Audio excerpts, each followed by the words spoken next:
You're listening to BQN. Assimilate the audio.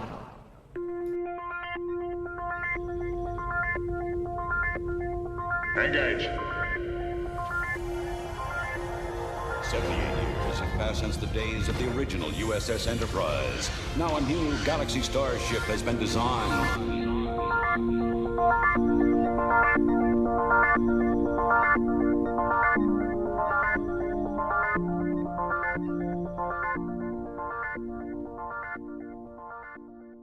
Transporter Chief, beam our listeners aboard.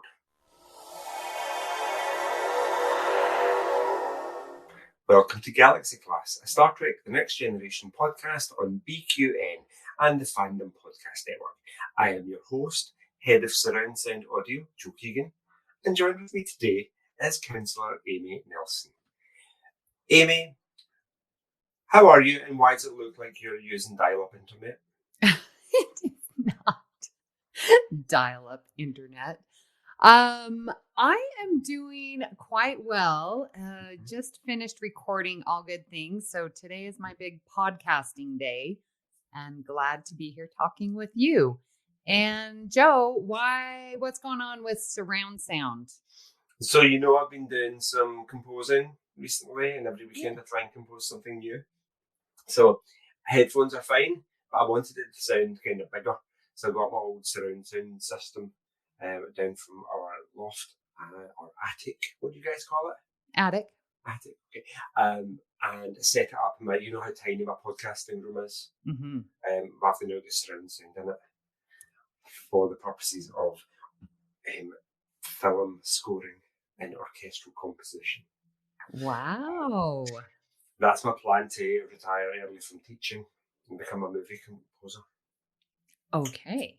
John Williams, Hans Zimmer, Jerry Joe. Goldsmith, Joe Keegan. Yes. Joseph Keegan. Joseph Keegan, yeah, famous French art critic, now famous composer. Yes. Indeed. Amy, will we check the communication array to see if we had any comments from our listeners? Logs accessed. So from our Jonathan Frakes profile, it was commented that we barely spoke about him. We had a lovely chitter-chatter. And part of that, Vera Bible comments and says, come for Jonathan Frakes trivia, stay for maggot feet. That's what you get when you're here with Galaxy Class. Yeah, we keep you on your toes. Keep you listening. Yeah. See, if we just talked about what we're supposed to talk about, then it would just be dull and stayed, wouldn't it?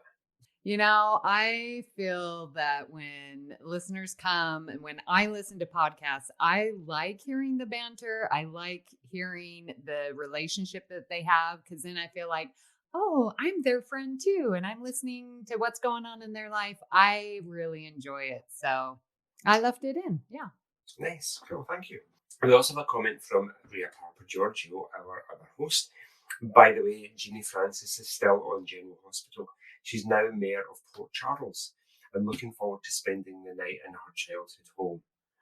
Oh dear. Mm-hmm. Cease and desist. Rhea Giorgio, cease and desist. And so it was Jeannie Francis' childhood home and not the dog's childhood home. Oh, okay. Have it from the horse's mouth. Yes. Interesting, I was thinking about Rhea today. I was out a walk through Airtown, and I noticed a wee Greek cafe, but beside it there's a Greek dessert bar.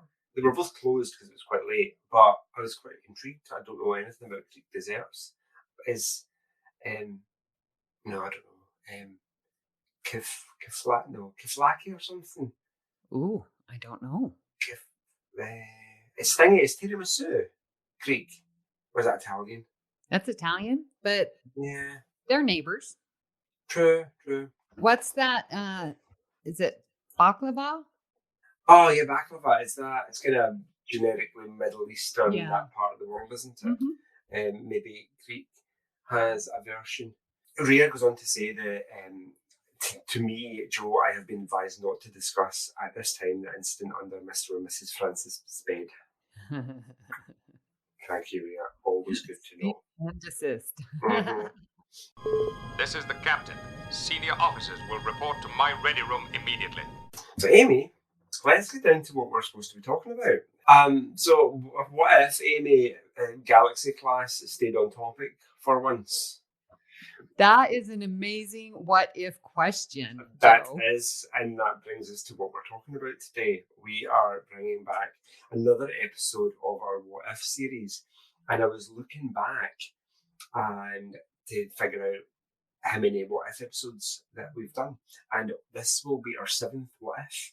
I am still shocked that we have, part 7. Part 7, and also listeners. That also shocks me that we still have those. So thank you for staying with us for 121 episodes. So I was looking back to see what we'd spoken about before. And in short order, do you want to take shots each?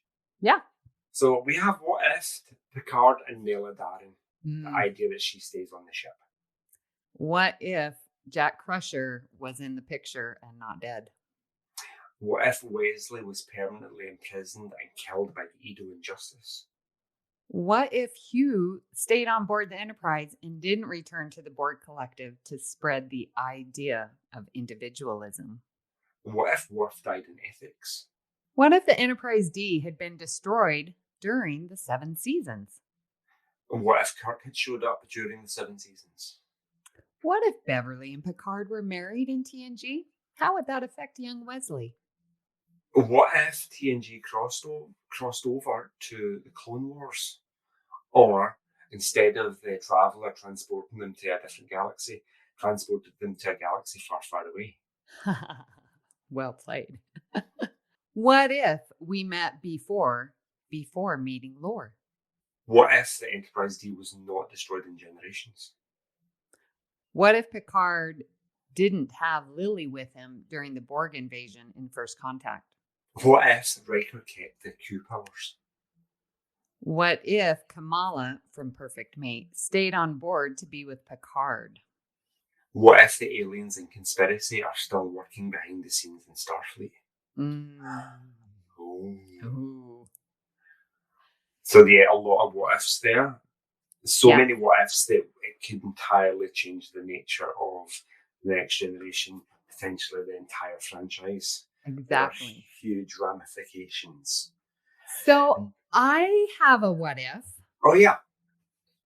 What if Romulan L wasn't illegal? And the reason I bring this up is because if Romulan L is supposed to be illegal, why do we see it so many times and being served at a wedding? Like, you can't serve illegal stuff openly like that. That does not make sense. You're right. But is it one of those things where it's illegal, but people just turn a blind eye? So then why is it illegal? Maybe... I would hope that our justice system would be smart enough to remove unnecessary, unneeded rules, because our governments sure don't do that. They have rules on the books from centuries ago that don't even make sense. Keep rules concise, precise, and efficient. And this Romulan now, that is not a good rule.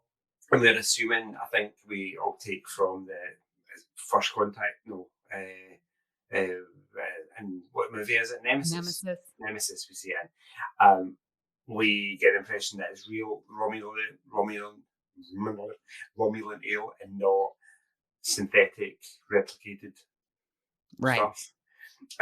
Is it illegal under Federation law, or is it illegal to export it outside of Romulan space?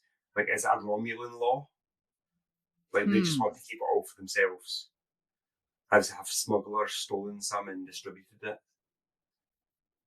Is there a treaty in place in the between the Federation and the Romulans that says, like, if you see anybody Romulan ale, you're breaking one of our laws, as opposed to one of your own?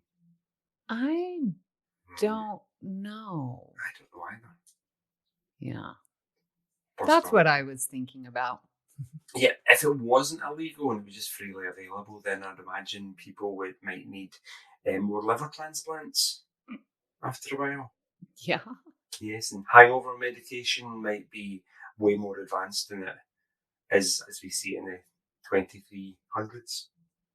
Yeah, and I really am wondering, like, seriously, why is it illegal? Because that seems like a law that is definitely not needed. Like you don't have laws for inside the home, like Hmm. governmental laws, you know? True. That's a very good question. I don't know the answer to it. Yeah. So the first question I'd like to pose to you, Amy, what do you think would happen if the caretaker transported Enterprise D to the Delta Quadrant instead of Voyager? All right, Joe. I Yeah. would like to know a little bit more about this question Yes. because I think it could be an amazing answer if I know when in TNG you would want this to happen. Are you talking like season 1, or are you Oh. talking in the middle of the season, or are you talking at the end? So when's the Voyager pilot in terms of Canon. TNG? Yeah, like season. So I don't know the answer to that. It would be season 9, I think. Something like around about that, yeah. Yeah. Is it then, or do we make it a little bit earlier? Because we saw the Enterprise hanging out in Bajor quite a lot in season 7. Mm-hmm. So it makes sense that the Enterprise is in that kind of area. Mm. Potentially the Enterprise has been dispatched to find Chakotay in the Maquis. Yeah. And they just happen to, Data says, "Sir, a coherent Tetraan beam is scanning us.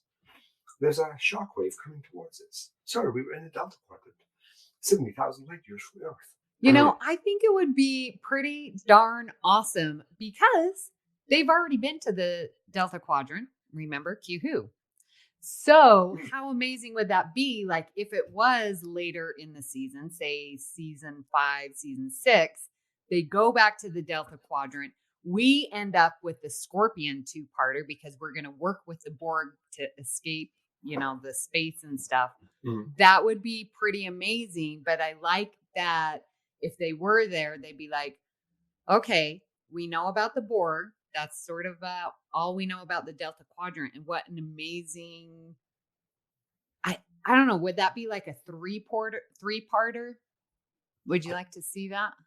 I don't see why not. I'm thinking about what happens like through the entire series of Voyager and how the Enterprise might have dealt with it differently. There's bigger stakes involved Mm-hmm. because there's over 1,000 people on the Enterprise, including children and families, and there's 150-ish people on Voyager. Mm-hmm. So Picard's got a lot more responsibility and try to get all these people home.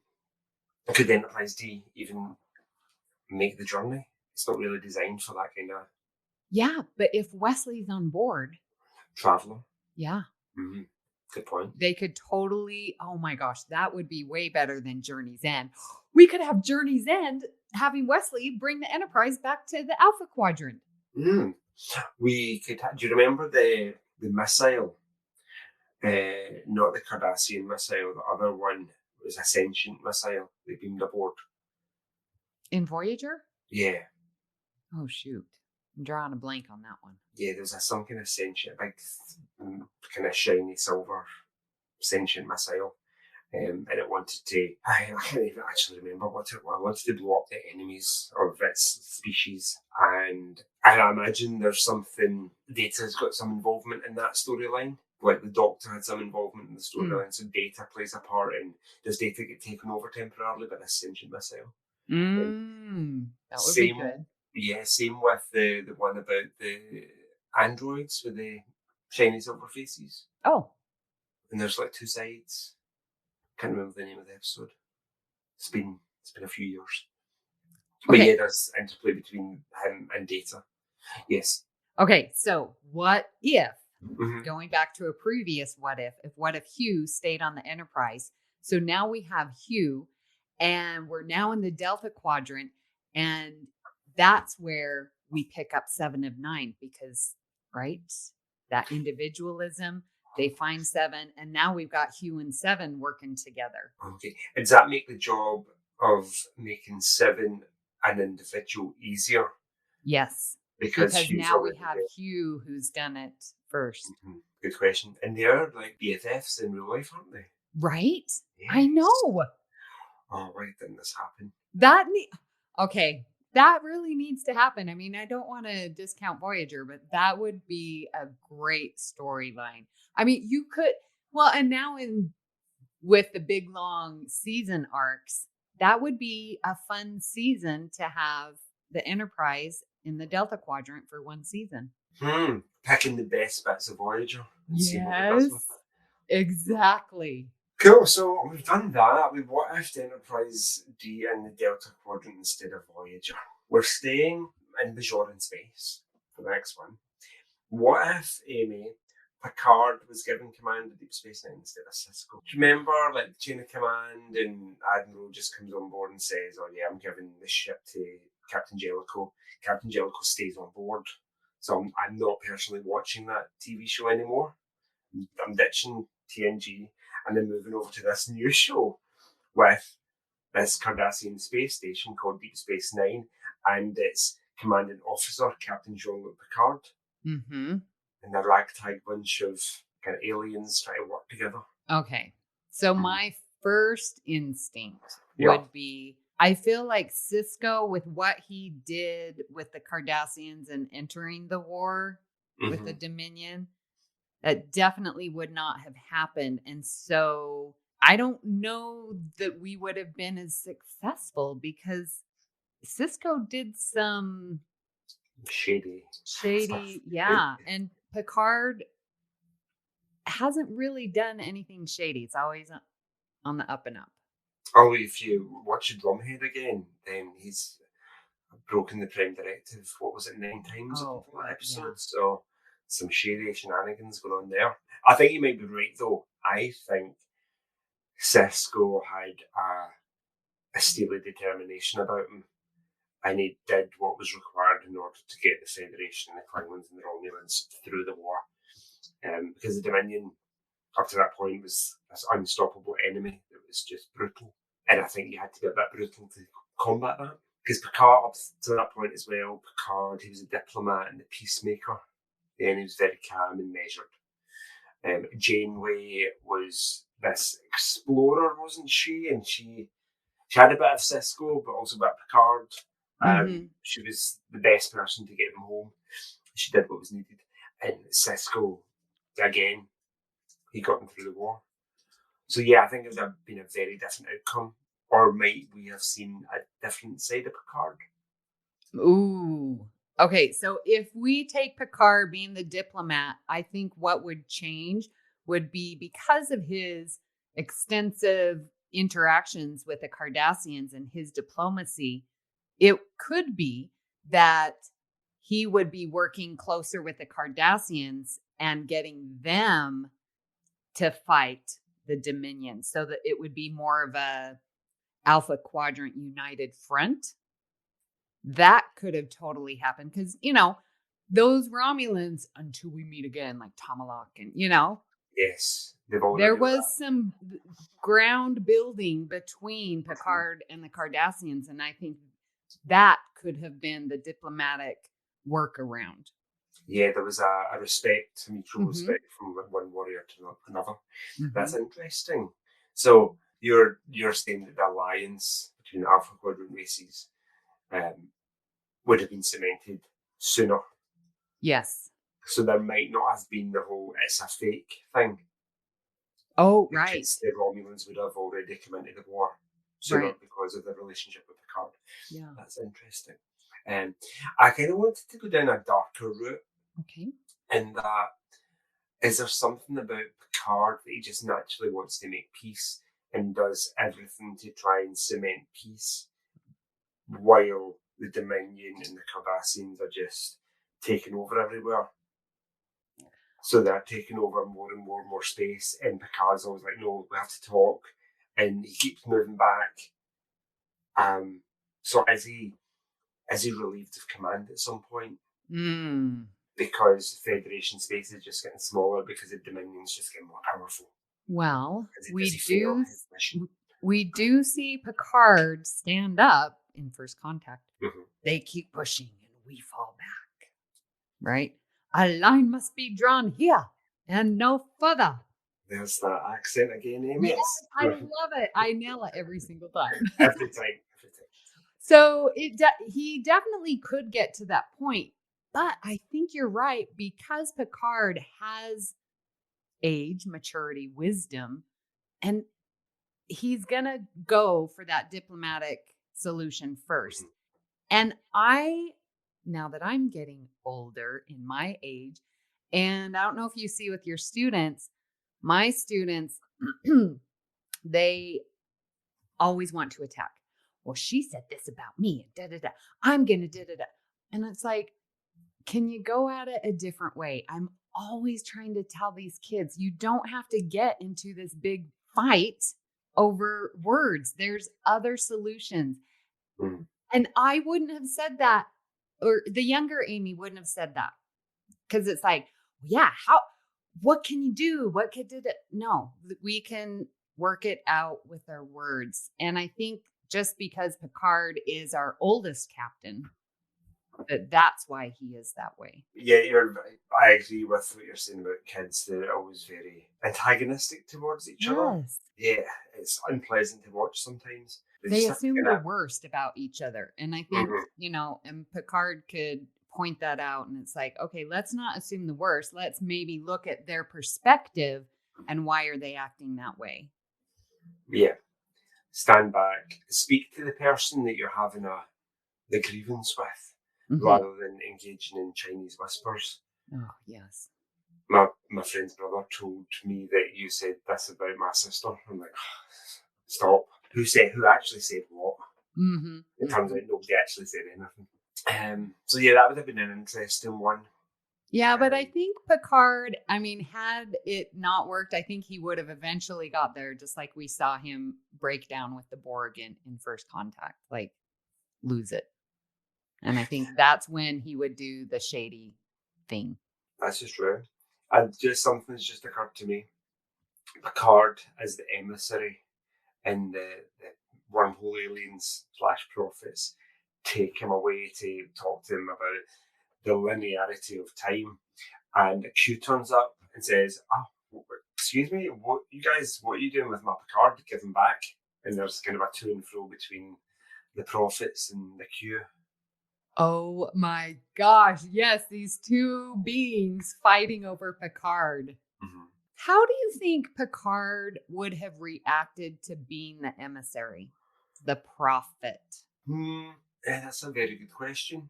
Because he is not religious in any way. Neither Sisko. Nobody is really religious in Star Trek. But didn't Sisko come around? Or did he just accept the responsibility? I think he always found it a bit uncomfortable being the Sisko.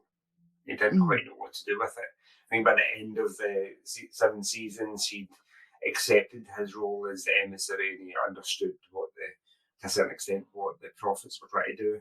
And he was, what did they say? He was one with Bajor, and he was destined to live his entire life, or the rest of it, on Bajor or in the wormhole.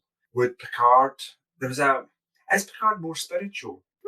It is very interesting how lacking that side of a person is in TNG. It definitely gets explored in Deep Space Nine. So would that have changed how we know our characters? Yeah, I think it was Gene Roddenberry. He wasn't a fan of. He wanted to get away from religion altogether, didn't he? Mm-hmm. In Deep Space Nine, they were kind of left to their own devices. So Gene was gone by then. Yeah. Interesting point. How would we? But I quite like Star Trek for that removal of religion, because I'm not a fan of it. I haven't been brought up in it. Would we feel differently about them if they were, like, if there was a church on the Enterprise D? Yeah, well, I think it might strengthen Picard and Worf's relationship, because we already have, Worf leaning on Picard being his Chadich and all, and going through these rituals and, Worf going off to explore Stovako. And like, I think Picard would be like, why do you believe this? Because now I'm this prophet of the Bajorans, and how do you, have the science versus the religion, and how are you working that through? And it also could be that Data would be an exploration for us of like Data learning about Picard's responsibility as the prophet and the emissary. I think those three I could see having great dialogue about this religion. Yeah, Data and Picard especially for me. Like the episode titled "Do Androids Go to Heaven?" Oh, I like that. Yeah, that's a very good question. It would have totally morphed the whole TV show into something different. Like, is there other religions on other worlds? Like, the Troi, for instance, and the sacred chalice of Reeks and the holy rings of Beta Z. What are these? Holy implies a religion. What are the rings of Beta Z? Do they signify something specific about Betazoid religion? Yeah. But do you know what? I keep on thinking about Babylon 5. Babylon 5 didn't go down the religious route, but there is an episode where the alien inhabitants of Babylon 5 are trying to learn more about each other's religions. I think it's Commander Sinclair at the time, who's head of the station. He puts together an array of Earth religions. Because like the Minbari have one religion, and the Narn and the Centauri all have one religion, but Earth is just this kind of melting pot of hundreds of religions. Yeah, so he lets them meet like a Jewish rabbi and I'm going to get half of these wrong, a Catholic priest and a Buddhist monk, and you keep on going. There's maybe 50 different religions for all the aliens to meet. So it kind of touched on it. The fact that there is religion still out there in the future. So another cool thing that if Picard was the Cisco, we could have Ro have a more prominent, because then she would be like sort of like Kira was of like honoring Picard as the prophet, as this emissary, as this religious leader. Ro was supposed to be Kira, yeah. She was supposed to be first officer. Yeah. I love Kira. Yeah, I'm so glad that she was the first officer. Mm-hmm. Would she be Picard's first officer? Is the question with Picard.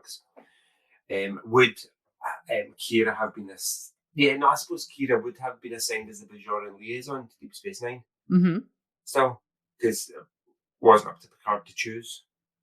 Does Picard then take other members of the Enterprise crew to help him on the station?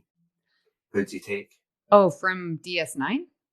No, who does Picard take from the Enterprise on the Deep Space Nine with him? Well, definitely Troi. That was my suggestion as well. Yeah.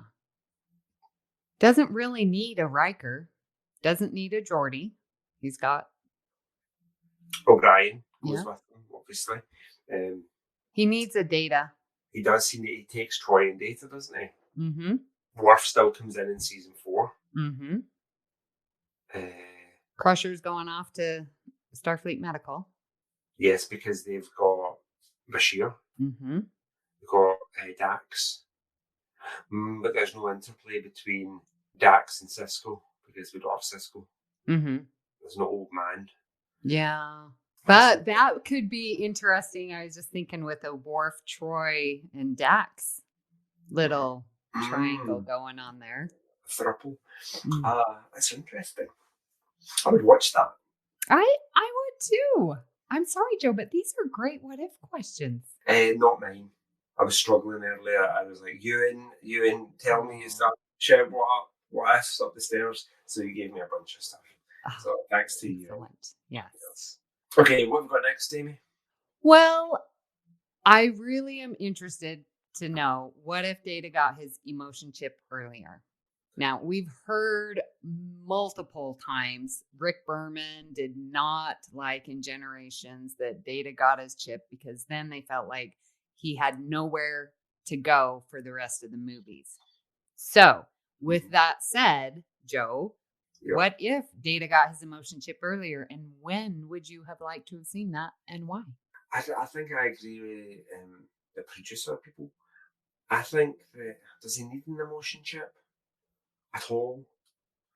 I think without it, he's not emotional, but that quest to be human almost makes him more human than anybody else. Because he's always questioning, analysing, and looking for the best human traits that he can take on board. When does he get it? Or does he get it in Offspring? Oh. Is it not? It's not actually a chip. It's like some embedded programming. That's like his dream sequencing, right? Yes. It's designed to activate when like some real human thing happens, i.e. he's had a baby and the baby's died. And so this programming triggers and he's lost his child. Okay, so some event has to trigger his program to activate and not be a chip where he gets to decide when to get his emotions. Like it's life experience brings the emotions to him. I like that. That's more organic. Yeah, I like that a lot. That would make sense, wouldn't it, if it was at that point? When was it? Offspring season 3, was it? Ish. It was early, huh? Yeah. It's around about that. Oh. What else, if not the Offspring? I think that would be the best point. Yeah, what other life experience would surface those emotional program? That's a good one, having an offspring like that. Skin of Evil. Another loss. Tasha, his friend, his first lover. Not as potent though as losing child. Yeah. Still might be up there. I'm wondering maybe when he loses his father, but I don't know. It didn't have such a connection. No. What about the Measure of a Man? The threat to his existence? Oh, that would be an appropriate time. They're in the courtroom and they're debating, and there's a point where it's not going very well for Picard, arguing for his sentience and his existence, and Data gets almost increasingly panicked and then snaps and has this emotional outburst, and everybody's like, what the hell just happened? Then for sure Maddox would have taken him away and he would have been off the show. Starfleet would not. Yeah. If it happened then. You're right. Yeah, let's not put it there. Yeah. I think I'm going with my... What emotion would be his first? Like you're saying, if that was the drumhead, if that was Measure of a Man, I think you're right. That panic, I think that would come out. And so then would he behave poorly? Would he lash out and be abusive, like physically abusive? Yeah. And being so strong, people die. Because he's like an infant with emotions. Right. But in the shape of a really strong human adult. And the other points that occur would be Descent. Remember where he gets angry at the Borg? Mm-hmm. And he tries to replicate that feeling, but he can't. And that's maybe the start of the programming surfacing. Yes. That's an obvious point. See, and that one makes sense because, his friendship with Geordi is so strong. Yeah, that's true.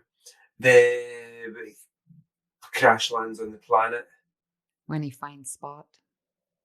When he finds Spock, yeah. What's when he crash lands on the planet and he loses all his memories? Oh, that's the Thine on Self. Thine on Self, yeah. That could be a point where he's damaged, and when they find him at the end, they have to fix him, but in fixing them, they kind of tweak a chip. Did they open him up on the planet at all? Because like maybe they activated something on accident. Oh, And so remember then they when he stab comes, him, yeah. put a pole through his back, and then bury him under the well. Maybe that trauma, that injury to his torso, or maybe when LaForge and Crusher are fixing him, Yeah. in the fixing, released the programming, they found dormant programming, they didn't know what it was, and they put it into active memory Mm-hmm. and his emotions. Does he ever share programming with Lore by intention? You know how like he downloads all of his stuff into B4? Well, I'm wondering, is there a link there that maybe Lore accidentally or intentionally gave him that subroutine to show up unexpectedly so that Lore could easily come back and take over the Enterprise easier? That is how he felt emotions initially in Descent, isn't it? Yeah. It's because Laura was transmitting. Oh, so he did. Okay, so that has been done.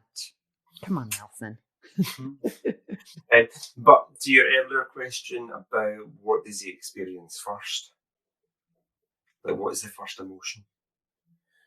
It's obviously context dependent, so what's happening at the time. But might it be funny? Is it in Generations where he gets the joke for the first time?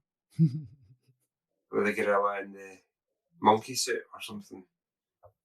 Or is it all the way back with episode 3, Naked Now, and that the physical sexual emotion is the first one he experiences? On the bridge at Ops. It could be some uncomfortable viewing. I like to think that he's sitting at Ops doing whatever he's doing. He just starts to kind of laugh quietly to himself. And he doesn't really know why. Now, that way, when you're not allowed to laugh, it's like a really serious situation. You're not supposed to laugh at all, and you can't hold it in. Your shoulders are shaking. A bit like that. And the rest of the crew clock on. It's like, Data, are you okay? And it's like, no. That'd be a nicer way to go than being all violent and angry or sad. I really do enjoy that clip in Generations where Data's laughing and he's like, I just got it. 7 years ago, you told the joke about the Ferengi. I think that is just so good and like so typical of Data to remember everything, right? And now he can finally enjoy the joke. Good writing right there. Absolutely. Okay, so that's Data's emotion chip sorted. All right, so that's all we've got for questions, right? No, we've got ready one to wrap more. up. Final thoughts? No final thoughts, Amy. We've got one more. You'll notice the topic for it. I know, Amy, you don't want to talk about this, but I feel that we must. We've never talked about this before. I feel that this is your special trauma. I'm feeling emotions right now. Yes. Just switch off your chip, Amy. It'll be fine. So, you know, at the end of season 1, they thought, there's too many women on board. Mm-hmm. Yeah, end of season 1, there's 2. We've got Crusher, we've got Troi, we've got Tasha Yar. Too many women, we have to get rid of one. What happens if Denise Crosby decided to stay, which means that they're going to get rid of Marina Sirtis and the character of Deanna Troi. Amy's going on to ask in the notes, do we really have to talk about this, listeners? With a frowny face. Yes, a sad face. And I've said yes, it's worth talking about. It is. And my first response is, if we had Yar stay on as security officer, what would happen with Worf? And where would he go? We definitely need him to build the Klingon and build that universe. Tasha is a great security officer, and she has that jump and go to just as much as Worf. She would have done fine. I'm not discounting her as security officer, but where in the heck would Worf go? That's an entirely good question. Who knows? It's weird, like, it's a 24-hour a day ship, yeah? Mm-hmm. So because there's 3 rotations, not 4. Not 4. It's a bit weird that you have one head of something, like somebody that's in charge of all. like round the clock, would it make more sense if they had like two people do the job? Or different aspects of the job? Head of security, different aspects of security? Well, it's sort of like with driving the ship, as I recall, reading the technical manual, that you've got con and ops, right? And one puts in the coordinates and gets the ship going. And then the other, once the ship's going, then the other one takes over. And then it's that journey portion. So security could be the same thing. Like one person, the department head covering all things on the bridge, while the second in command of security, Worf, would handle all the other ship security. Say like when people come in off the transporter, stuff like that. That's a good point. A bit like Odo and Worf from Deep Space Nine.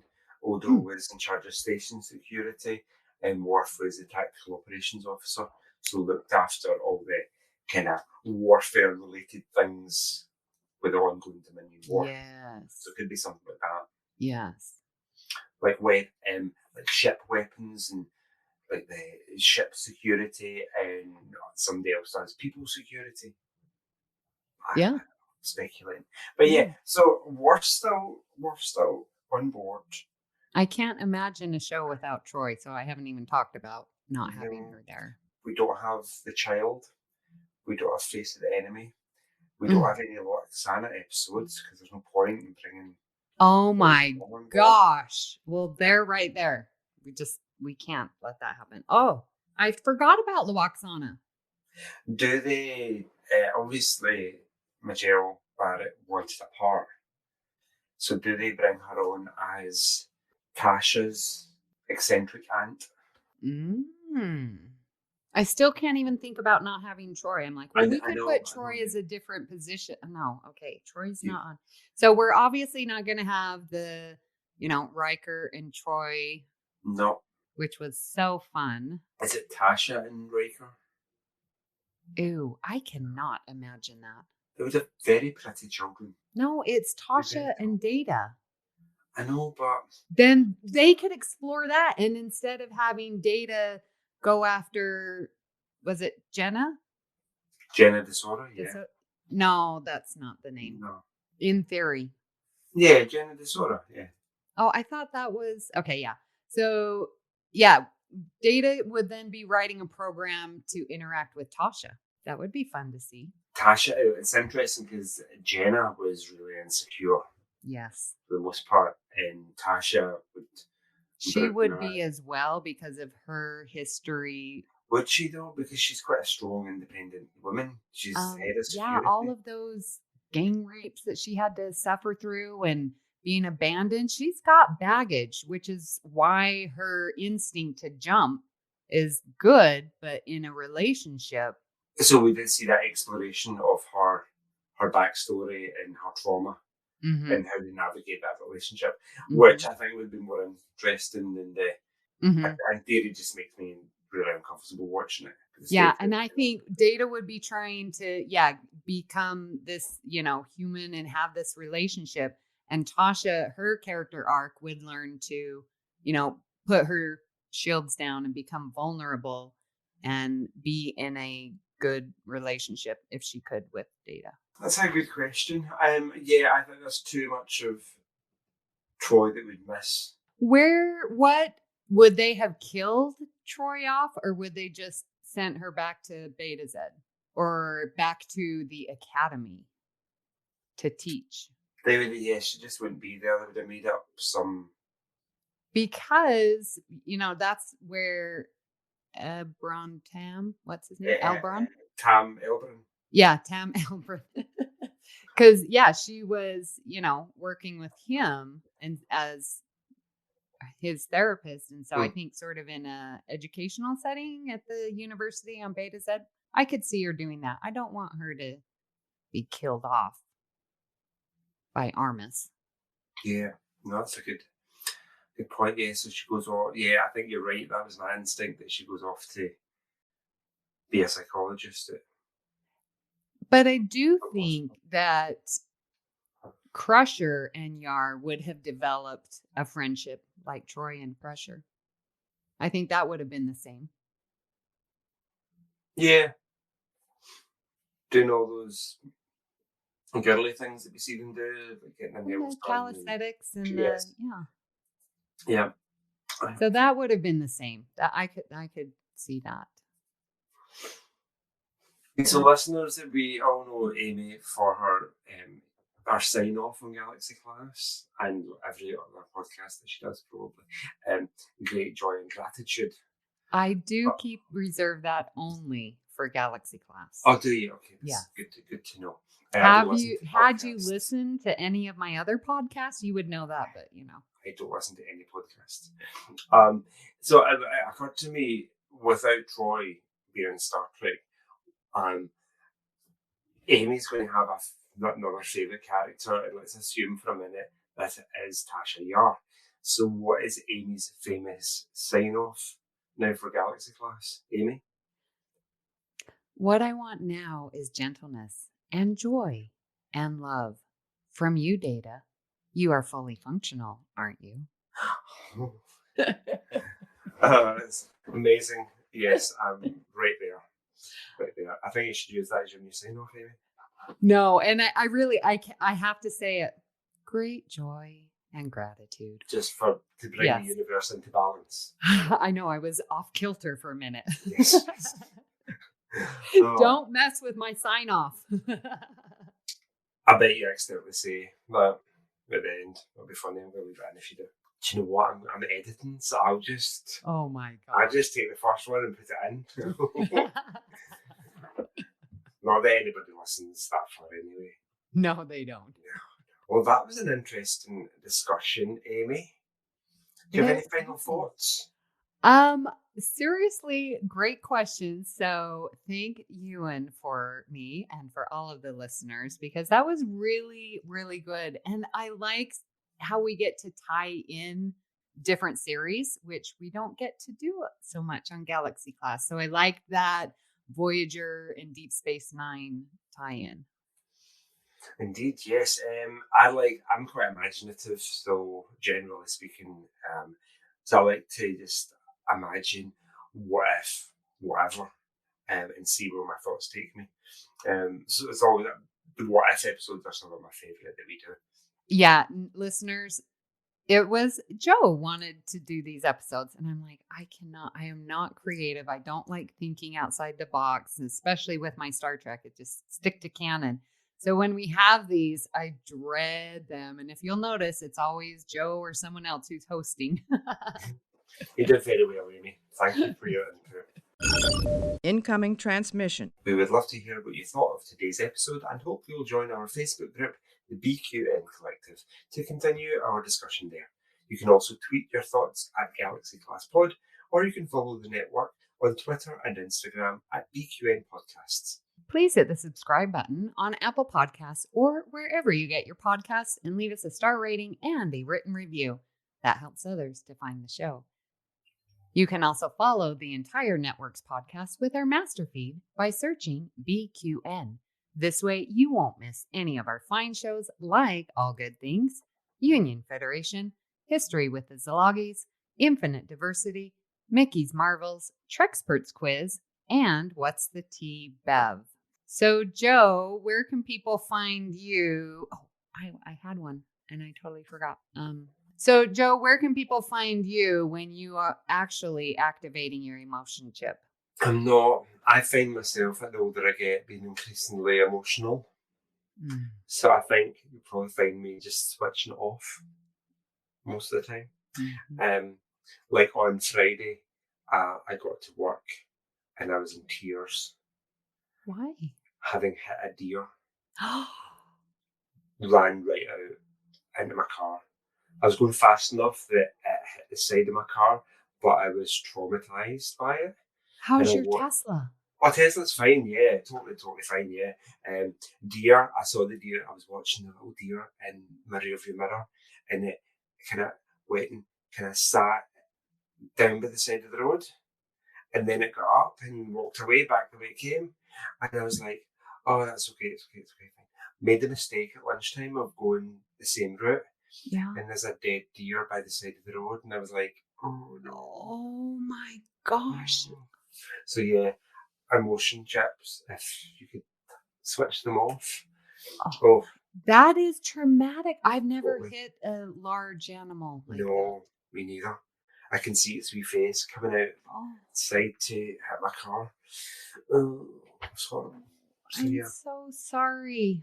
it's alright, it's alright. I'm fine now. I had a wee memorial on Friday evening. Oh, good. It was the Little Deer's a better place. But when I'm not switching off my emotion chip, you can get me on the BQN Collective on Facebook.